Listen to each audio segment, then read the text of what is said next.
வணக்க நேர்களே, துறைக்கப்பால் நிகழ்ச்சியோடாக மீண்டும் உங்களை சந்திப்பதில் மகிழ்ச்சி. இன்றைய தினமும் நாங்கள் துறைக்கப்பால் நிகழ்ச்சியில் முக்கிய பிரமுகர் ஒருவரைத்தான் நாங்கள் சந்திக்க போகிறோம். நமது நாட்டில் பிறந்து புலம்பெயர் தேசத்தில் வசித்து வருகின்ற ஒருவர் மீண்டும் நம்முடைய நாட்டுக்கு வருகை தந்த போது இவரை சந்திக்க கிடைத்ததில் மகிழ்ச்சியாக இருக்கிறது. அதனுடன் இவரை இந்த துறைக்கப்பால் நிகழ்ச்சியிலும் நாங்கள் இணைத்துக் கொள்வதில் பெருமைப்படுகின்றோம். இவரை உங்களுக்கு ஒரு மருத்துவராக தெரியும், ஒரு கலைஞனாக தெரியும், ஒரு எழுத்தாளனாக தெரியும். இவ்வாறு ஒன்றுக்கு மேற்பட்ட துறைகளில் தன்னை நிலைநிறுத்தி இன்று வரை மக்களுக்கு சேவையாற்றி கொண்டிருக்கின்ற டாக்டர் சி.என். நவரத்னம் என்பவரைத்தான் நாங்கள் இன்றைய தினம் சந்திக்க போகின்றோம். வணக்கம். வணக்கம். வணக்கம். உண்மையில் உங்களை இந்த நிகழ்ச்சியில் சந்திப்பதில் மகிழ்ச்சியாக இருக்கிறது. ஏனென்றால் நீங்கள் ஒரு மருத்துவராக இருந்து கொண்டும் இசையில் உங்களுக்கு ஒரு நாட்டம் இருக்கிறது, அதே போன்று இந்த எழுத்துத்துறையிலும் உங்களுக்கு நாட்டம் இருக்கிறது. பொதுவாகவே நாங்கள் பார்க்கலாம், இந்த மருத்துவத்துறையில் இருந்தால் அவர்களால் வேறு துறைகளில் பயணிப்பது அரிதாக இருக்கும், சிரமமான ஒரு பணியாக இருக்கும். ஆனால் உங்களால் எவ்வாறு இந்த மருத்துவத்துறையில் இருந்து கொண்டு இசைத்துறையாக இருந்தால் என்ன, இந்த எழுத்துத்துறையாக இருந்தால் என்ன, அவற்றிலும் உங்களால் கவனம் செலுத்தக்கூடியதாக இருந்தது?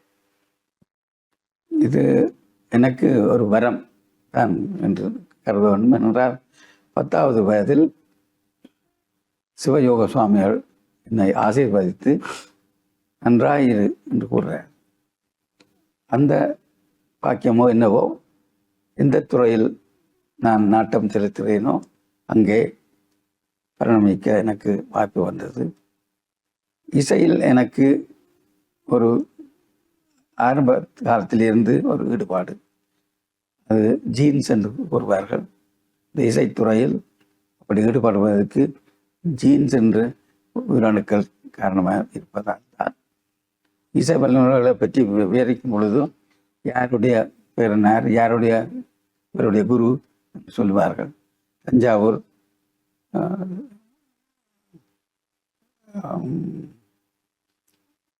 அப்படி ஒவ்வொரு ஊர் பேரையும் அவருடைய குரு பேரையும் சொல்லித்தான் இசைக்கலைஞர்களை வர்ணிப்பார்கள்.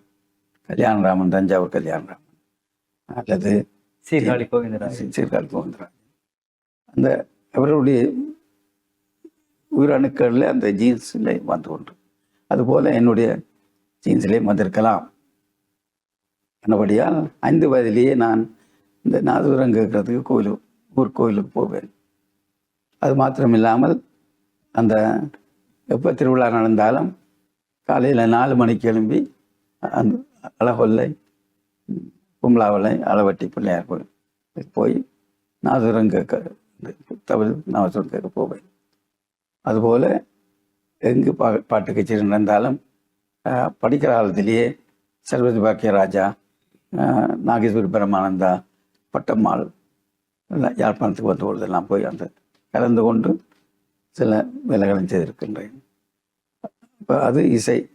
அதை விட மருத்துவத்துறை, எனது 10வது வயதில் எங்களோட ஊரில் எனக்கு ஒரு பேரனார் இருந்தார், டாக்டர் பொன்னையா என்று. அப்போது டிஎம்ஓ ஜப்னா ஹாஸ்பிட்டல் வரும்பொழுது ஒரு ரோல்ஸ் ராய்ஸ் காரில் எனக்கு பேரான முறை அவர் அங்கே ஊரில் வந்த பொழுது அவர் போய் பார்ப்பேன். அவர் என்னுடைய தலையில் தட்டி, தம்பி எப்படி இருக்கிறேன், அவரை பார்த்து எனக்கு மெடிசன் செய்வாங்க என்று ஆர்வம். அவருக்கு அவ்வளவு மரியாதை ஊரில். அவருடைய வாழ்க்கை, அவருடைய தரமான, அதில் ஈடுபட்டு நான் திறமையாக எஸ்எஸ்சி அந்த காலத்தில் பாஸ் பண்ணியபடியாக இந்த மருத்துவத்துறைக்கு போகிறதுக்கு வாய்ப்பு கிடைத்தது. அது பிறகு A-லெவல்ஸும் செய்து மருத்துவரை போய் அங்கே திறமாக சித்தி பெற்றேன். அத்துடன் இல்லாமல் சமூக சேவைகள் ஈடுபாடு. 61ஆம் ஆண்டு சத்தியாகிரகம் செய்தபொழுது நானும் அதில் போய் கச்சேரிக்கு முன்னால் இருந்தேன். போலீஸ் அடித்த பொழுது இருந்தேன். அப்படி சில ஈடுபாடுகள் இருந்தது. அதன் பின் டாக்டர் எஸ். தர்மலிங்கம், ஒரு பெரிய தமிழ் கட்சி தலைவர், தர்மவான், அவருடைய மகளை திருமணம் செய்த பிறகு எனக்கு அந்த பொலிட்டிக்கல் ஈடுபாடு கொஞ்சம் கூட வந்தது, சந்தர்ப்பம் கிடைச்சது. லண்டனில் போய் மேற்படிப்பு போன நான் அங்கே திறமையாக பல துறைகளில் ஈடுபட்டு ஆரம்பத்தில் குழந்தை பிள்ளை வைத்தியம் அதில் திறமையாக அர்ப்பணிப்புடன் வேலை செய்து அந்த ஆங்கில கன்சல்டன்ட் டாக்டர் ஃபேக் என்றவர் என்னை ஒரு தனித்துவமாக மதித்து நான் செய்த தொண்டின் பிரதிபலிப்பை மக்களுக்கு அறிமுகப்படுத்தினார்.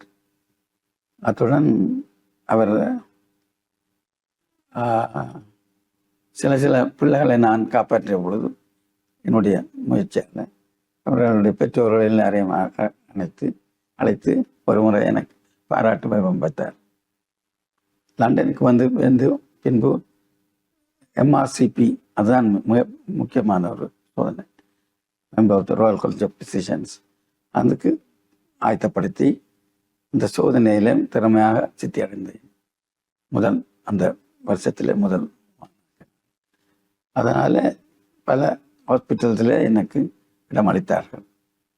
யூனிவர்சிட்டி காலேஜ் ஹாஸ்பிட்டல் என்றால் அந்த காலத்தில் மிகப்பெரிய லண்டனில் அங்கே வேலை செய்வர்கள் ஆங்கிலேயர் அல்லது யூதர்கள்.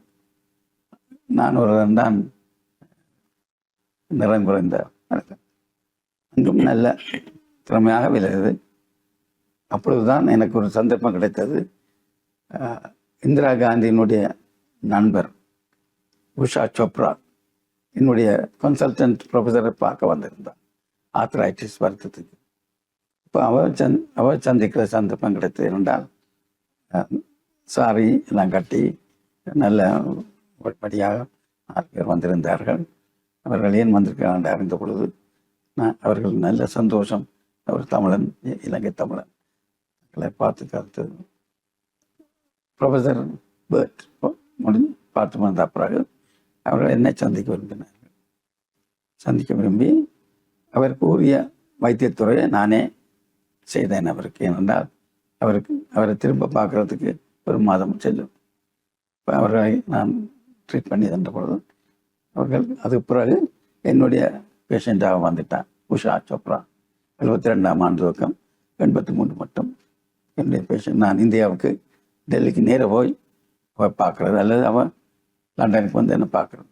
நல்ல வசதியான பெண்மணி. அவருடைய சகோதரர்கள் எல்லாம் இந்தியன் கவர்மெண்ட்டில் பெரிய உத்தியோகம். ஒரு தம்பி டிஃபென்ஸ் மினிஸ்ட்ரியில் செக்ரட்டரி. அந்த இது கிடைச்சது. அதனால் நான் 83ஆம் ஆண்டு ரைட்ஸ் கிடைத்த பொழுது லண்டனில் நாங்கள் ஒரு பெரிய ஒரு ஆர்ப்பாட்டம் செய்து ஆயிரக்கணக்கான ஊர்வலம் சென்று வந்த பொழுது இந்த கூட்டத்தில் இருந்து நான் இந்த உஷா சோப்ராவுக்கு ஃபோன் பண்ணேன். அவர் இந்திரா காந்தியுடன் தொடர்பு கொண்டு உடனே வாருங்கள், இந்திரா காந்தி அவர் அம்மையார் உங்களை பார்க்க விரும்புவார். அப்போது நாங்கள் ஒவ்வொரு நாட்டில் இருந்தும் தமிழ் தலைவர்கள் அமெரிக்கா, ஆஸ்திரேலியா, சிங்கப்பூர், நியூசிலாண்டில் இருந்தெல்லாம் 8 பேராக சேர்ந்து போனோம். இந்திரா காந்தி அம்மையாரை சந்தித்து அவர்கள் எங்களுக்கு உதவி பண்ணுறதாக வாக்குறுதி அளித்தார். அதன் பின் தான் அடுத்த நாள் தான் அமுத்தலிங்கம் MP அங்கு வந்தார். அவரும் இந்திரா காந்தியை சந்தித்தார். அதன் விளைவு தான் இந்த இந்தியன் இன்வால்வ்மெண்ட் தமிழ். அது ஒரு துறை. அதை விட நாங்கள் லண்டனில் ஒரு 77ஆம் ஆண்டு பெரிய ரைட்ஸ் அடைந்ததும் அந்த நேரத்தில் ஒரு சேரிட்டி ஃபார்ம் பண்ணோம், இலங்கை தமிழருக்கு உதவி பண்ணுறது. அதுக்கு பேர் Scot Standing Committee of Tamil People. தமிழர்களுடைய நிரந்தர ஆரம்ப தலைவர்களில் நான் அதில் இருந்து இன்னும் அந்த நிறுவனத்தில் நான் அங்கத்தவராகவும் ட்ரஸ்டியாகவும் இருந்து தொழில்பட்டு கொண்டு வாரேன். இலங்கை தமிழர்களுக்கு பலவில உதவிகள் செய்து கொண்டு வாரோம். அது என்னுடைய ஒரு பங்களிப்பு.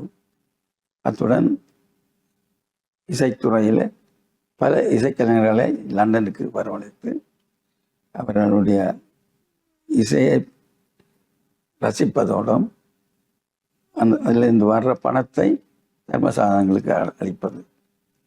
கீரிமலை சிவன் கோவில் என்று ஒன்று அலைந்து போன பொழுது யுத்தத்தில் குருக்கள் இளைஞருக்கு வந்து ஒரு ட்ரஸ்ட் துவங்கினார் நவலேஸ்வரர் குருக்கள். அதுக்கு அடியனை தலைவராக்கினார். அடியன் தலைவர் டாக்டர் சிவகுமார் காரியதரிசி, வி.ஆர். ராமநாதன் என்று ஒருவர் தானாதிகாரி. 30 வருடமாக நாங்கள் பணம் சேர்த்து இந்த கோவிலை திருப்பி கட்டி 2012 கும்பாபிஷேகம் வந்து நடத்தோம்.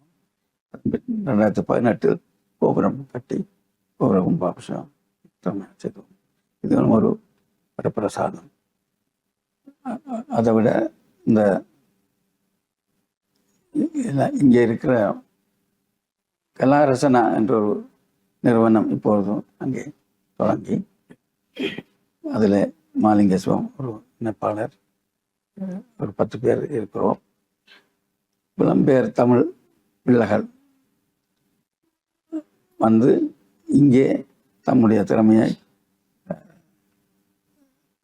கலாச்சார மண்டபம், திருவள்ளுவர் யாழ் கலாச்சார மண்டபத்தில் தம்மை திறமையை காட்டி அதை உபயோகிக்க வேண்டும் என்ற துவங்கினோம். அந்த முறையில் சென்ற ஆகஸ்ட் மாதமும் இப்போ 17, 18ஆம் தேதியில் நிகழ்ச்சியை நடத்தினோம். முக்கிய அந்த நிறுவனத்துக்கு அடியனை தலைவராக்கி வச்சுக்கிறார். அடியன் தலைமை பதவியை வேண்டி போவதில்லை, ஆனால் எனக்கு வந்து சேர்கிறது. அதை நான் ஏற்று தோள்களால் வந்து லண்டனில் ஒரு சிவன் கோவில் ஆரம்பித்தோம். அதில் அடியேன் 1992 சேர்ந்து தலைவராக இருந்து நிமிஷம் சிவன் கோவில் நடந்து கொண்டு அதில் ஒரு தன்மகத்தாவாக இருக்கிறேன். சமமனித சங்கம் என்று ஒரு நிறுவனம் அந்த காலத்தில் தொடங்கின பொழுது அதில் ஆரம்ப தலைவராக 7 வருஷம் இருந்து வளர்ச்சிக்கு உதவி பண்ணி இன்னும் அதில் வரும். அப்படி மக்கள் சேவை, மற்றது என்னால் இயன்றதை செய்வது, பணம் சம்பாதிப்பது என்னுடைய தொழில் மூலம் மருத்துவத்துறையில் திறமையாக இருக்கிறபடியால் NHS என்று சொல்லக்கூடிய நிறுவனத்திலே பிரத்யேகமாக வைத்தியம் செய்வதில்லை இருந்தபடியால் கடவுளே என்று எனக்கு பண வசதி குறைவில்லை. ஆனால் அந்த பணத்தை என்ன மாதிரி உழைப்பது? ஒரு அறிஞர் கூறியிருக்கிறார், கடவுள் நமக்கு கொடுக்குற பணம் என்னுடைய அல்ல என்று நாம் உணர வேண்டும். இந்த பணம் எங்களுக்கு கொடுத்திருப்பது கஷ்டப்பட்டவர்களுக்கும் நல்ல விஷயங்களுக்கும் செலவழிப்பது. அதை நம்பிக்கை உள்ளவன் நான். அதனால் யார் வந்து கேட்டாலும் என்ற உதவி செய்வது. அது பிச்சைக்காரரை கேட்டால் பிச்சைக்காரர் என்னட்ட வந்து கேட்கும் பொழுது கடவுள் எனக்கு ஒரு தர்மத்தை செய்கிறதுக்கு சந்தர்ப்பம் தந்திருக்கிறார் என்று நினைத்து திரும்பவும் வந்து கேட்டாலும் கொடுப்பேன். கொஞ்சம் காசு, 1000 ரூபாய், 2000. அது என்னுடைய பழக்கம். அதை பார்த்து பலர் வியந்திருக்கிறார்கள். என்னுடைய வாழ்க்கை. என்னுடைய தகப்பனார் ஒரு தோட்டம் செய்த வெத்தல் தோட்டம். டாக்டர் சீதாவி நவரத்னம் கலந்து கொண்டு, அதாவது எவ்வாறு தான் ஒரு வைத்தியராக இருந்து கொண்டும் மருத்துவராக இருந்து கொண்டும் தன்னால் வேறு வேறு துறைகளில் பயணிக்கக்கூடியதாக இருந்த, குறிப்பாக சொன்னார், அதாவது இசைத்துறை, இலக்கியத்துறை, அதே போன்று சமூக பணி, அதே போன்று இந்த சமய பணிகளிலும் தன்னால் ஈடுபடக்கூடியதாக இருந்தது. சரி, உங்களுடைய இந்த 86 வருட வாழ்க்கையில் உங்களுடைய மனதை பாதித்த விடயம் அல்லது மறக்க முடியாத சம்பவம் என்றால் நீங்க என்னத்தை சொல்லுவீங்க? அந்த 83ஆம் ஆண்டு நடந்த இனக்கலவரம். 77ஆம் ஆண்டும் நான் லண்டனில் படித்த பொழுதும் இங்கே நடந்த விஷயங்களை அறிந்து மிக மனது பாதிக்கப்பட்டு நாங்கள் ஸ்காட் நிறுவனம் ஒன்று நிறுவி அதனூடாக பாதிக்கப்பட்டவர்களுக்கு உதவி செய்து வந்திருக்கின்றோம். அது ஒரு முக்கியமான விஷயம். அதை விட எங்களோட நாட்டில் தொடர்ந்தும் நமது மக்கள் யுத்தத்தால் பாதிக்கப்பட்டவர்களும் மற்றவர்களும் ஒரு திசை திரும்பி இருக்கிறார்கள். ஏனென்றால் நாங்கள் வாழ்ந்த காலத்தில் கடவுள் நம்பிக்கை அதிகம் இருந்தது இல்லை. நாங்கள் இளம் வயதிலோக்கம், நமது சமயம், கடவுள் நம்பிக்கை அது உண்டு வாழ்ந்தோம். இப்போ வருகின்ற சந்ததியர் அதிலே குறைந்த அளவில் தான் ஈடுபடுகிறது. இன்னும் அதை பார்த்து கொண்டிருக்கின்றது. அதை விட கலாச்சார நிகழ்ச்சிகள் அந்த காலத்தில் நிறைய இருக்கும். யாழ்ப்பாணத்தில் கலைஞர்களுக்கு நல்ல மரியாதை. இப்போ அது குறைந்து வந்து இருக்கிறது. இந்தியன் திரைப்படம் அந்த விஷயத்தில் நாங்கள் ஒரு அளவிலே அதுகளை ரசித்தோம். ஆனால் அதுதான் முக்கியம், அதுதான் நாங்கள் வாழ்க்கை என்று நாங்கள் வாழவில்லை. இப்பொழுது அவர்களுக்கு இருக்கிற மரியாதை யாழ்ப்பாணத்தில் நல்ல கலைஞர்களுக்கு குறைவு. அதுவும் எனக்கு கொஞ்சம் பாதிக்கும். அதோட வடமாகாணத்தில் பல பல முன்னேற்றங்கள் இருக்கின்றன என்றாலும் நமது மக்கள் உணவுக்கு தட்டுப்பாடு இல்லாமல் தான் அதிகம் இருக்கிறார்கள் என்ற அதை அப்படி நான் கூறும் பொழுது வன்னி பகுதிகளில் வறியவர்கள் இருப்பதாக நான் அறிகிறேன். அதற்கு எமது நிறுவனம் ஊடாக உதவி செய்து வருகின்றோம். உங்களுடைய இந்த வாழ்க்கையில் உங்களுடைய தந்தை தாயிடம் பிடித்த விடயம் என்ன? என்னுடைய தந்தை ஒரு நேர்மையான ஒரு திலகாத்திரமான மனிதன். அவர் 103 வயது மட்டும் இருந்தார். அவருடைய கொள்கை, யார் என்ன செய்தாலும் பரவாயில்லை, நான் நேர்மையாக இருக்கவன். அவர் தோட்டம் செய்வார். 90 வயதிலேயும் கிணத்துல நின்று தண்ணி இழப்பார். தாயார் ஒரு நல்ல தமிழ் அறிஞர், பாட்டு பாடுவார். அவர் ஒரு நல்ல அழகான பெண்மணி. அவர் 7வது பிள்ளையாக பிறந்தாலும் அவருடைய நடத்தை பார்த்து நான் ரசித்திருக்கிறேன். அவர்கள் என்னை வளர்த்த வளர்ப்பு கடவுள் நம்பிக்கை, முதலை தட்டி கொடுத்து கெட்டிக்காரன் என்று என்னை வளர்த்தார்கள். 5 வயதிலே என்னை நாள் கொழுந்து நடுறதுன்னு சொல்லி கொழுந்து தோட்டத்திலே கொழுந்து நடுறதுக்கு எனக்கு அண்ணன்மார் எத்தனை இருந்தாலும் என்னை கூட்டி கொண்டு போடுவார்கள். அப்படி என்னை உற்சாகப்படுத்தினார் தகப்பனார். O level பாஸ் பண்ண பொழுது அவர் என்னை முதல்ல தட்டி தப்பி குடும்பத்தில் நீ தான் ஒரு ஆள் நல்லா வந்திருக்கிறேன், எல்லோருக்கும் உதவி பண்ண ஒன்று பொண்ணு எனக்கு பிடித்த விஷயம்.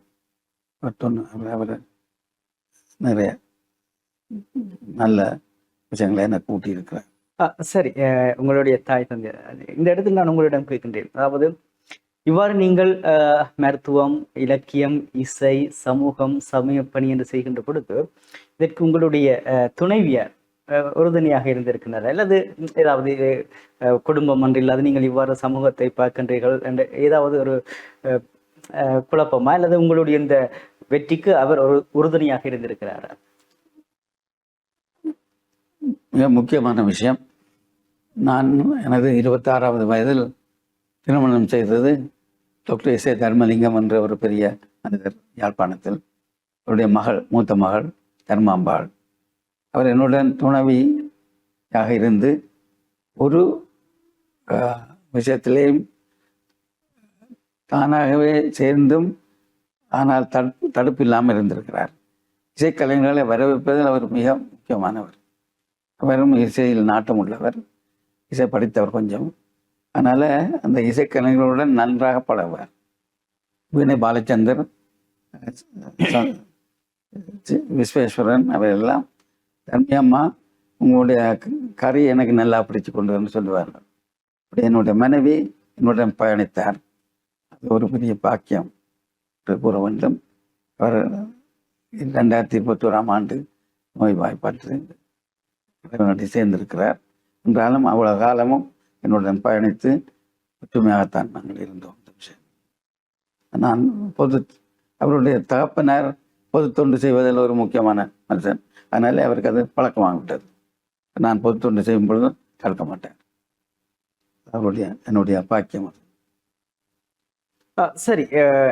உங்களுடைய மாமனாரை பார்த்து நீங்களும் பொது தொண்டு, அதே போன்று உங்களுடைய ஒரு பேரனை பார்த்து நான் இவரை போன்ற ஒரு மருத்துவராக வேண்டும் என்ற ஒரு அவரை ஒரு முன்முதான ரோல் மாடலாக கொண்டு நீங்கள் பயணித்திருக்கிறீர்கள். அதில் உங்களுடைய நீங்கள் நினைத்த உங்களுடைய இலட்சியத்தை அடைந்திருக்கின்றீர்கள். அதே போன்று உங்களுடைய பிள்ளைகள் உங்களுடைய இந்த பணியை தொடர்ந்து செய்வார்களா? நல்ல விஷயம் ஐயா. என்னுடைய 2வது மகன் ஜெய கணேசன் நவரத்னம் அவர்கள் ஒரு வைத்திய நிபுணர். இந்த முறை அவர் என்னுடன் இங்கே வந்து 2 கிழமை என்னுடன் இருந்து ஒரு அறையில் ஒருமிக்க தூங்கி ஒரு பயணத்தை ஏற்படுத்தினோம். அது வந்து கோவில்கள், மற்றது ஸ்தலங்கள், திருகோணமலையில் உள்ள கோவில், அதை விட திருக்கேதீஸ்வரம், அதை விட நல்லூர் கந்தசாமி கோயில், மாவட்டபுரம் கந்தசாமி கோயில், கீரமலை சிவன் கோவில், அத்துடன் எமது ஊரில் நாங்கள் அமைத்திருக்கும் செல்லப்பா சுவாமியினுடைய சிவன் கோவில் எல்லாத்திலும் போய் வழிபட்டு பங்கு பற்றி அர்ச்சனை செய்து வந்துள்ளோம். அவருக்கு யோகர் சாமிகளோட ஈடுபாட்டில் அவரை பற்றி புத்தகங்களை வாங்கி கொடுத்துருக்கிறேன். அத்துடன் கடை சுவாமி, குடச்சுவாமி, குழந்தவேல் சுவாமி அதை பற்றி அறிந்திருக்கிறார். எனக்கு ஒரு பாக்கியம், அவர் நான் செய்த விஷயங்களை அதை ஏற்று அதில் ஆர்வம் காட்டியுள்ளார். திரும்பி லண்டன் போயிட்டார் என்றாலும் அவர் ஒரு தொடர்ச்சியாக அந்த விஷயங்களில் ஈடுபடுவார் என்று எனக்கு ஒரு நம்பிக்கை. நான் கொடுத்த பாக்கியம். எமது ஒலிசிட்டியில் அமைந்திருக்கும் சிவன் கோவிலை நீதான் தம்பி பராமரிக்க வேண்டும் என்று கூறின பொழுது அவர் 2 கூப்பிட்டு ஏற்றுக்கொண்டார். இந்த குருக்களுக்கும் போய் சொல்லிட்டு வந்திருக்கிறோம். அப்படி மகள் அவங்களுடன் பயணிக்கிறார். மகளுக்கு ஒரு பிள்ளை இருக்கு. அவரும் எங்களுடன் அந்த வாயில் 2 பிள்ளைகளும் என்னுடன் சேர்ந்துதான் விஷயங்களில் ஈடுபட்டுகிறார். நன்றி. சரி, இந்த நிகழ்ச்சியினுடைய இறுதியாக இன்றைய இளம் சமூகத்துக்கு உங்களுடைய கருத்து என்னவாக இருக்கு? நீங்கள் கடவுளில் நம்பிக்கை வையுங்கள், நேர்மையாக நடவுங்கள், முயற்சி செய்யுங்கள். எந்த தொழிலை செய்ய போனாலும் திறம்பட செய்யுங்கள். ஒரு சப்பாத்தி செய்கிறவன் சப்பாத்தை நல்லா செய்யணும், மீன் பிடிக்கிறவன் மீன் நல்லா பிடிக்கணும். அதுபோல் ஒரு ஆசிரியர் என்றால் அர்ப்பணிப்புடன் வேலை செய்யுங்கள். வைத்தியத்துறை சென்றால் அர்ப்பணிப்புடன் வேலை செய்யுங்கள். அப்படி உங்கள் துறையில் நீங்கள் நேர்மையாகவும் அர்ப்பணிப்புடன் தொழில் செய்து எல்லோருக்கும் நல்லவர்களாக வாழுங்கள். நீங்கள் உங்களை உணருங்கள். நான் ஒரு ஆத்மா, கடவுள் ஆத்மாவில் உள்ளார், அதனால் என்னுடன் கடவுள் இருக்கின்றார். யோகர் சுவாமி சொன்ன விஷயத்தை உணருங்கள். அது உணர முடியாவற்றிலும் அதை பற்றி யோசியுங்கள் என்று கூறி நீங்கள் நல்லாக வர வேண்டும், நன்றாக வாழ வேண்டும். மற்ற மிருகங்களையும் நேசியுங்கள். ரமண மகரிஷி, யோகசுவாமி அவர்களாம் மிருகங்களை நேசித்தார்கள். மிருகங்களுக்கு துன்பம் கொடுக்காதீர்கள். தாவரங்களையும் நேசியுங்கள்.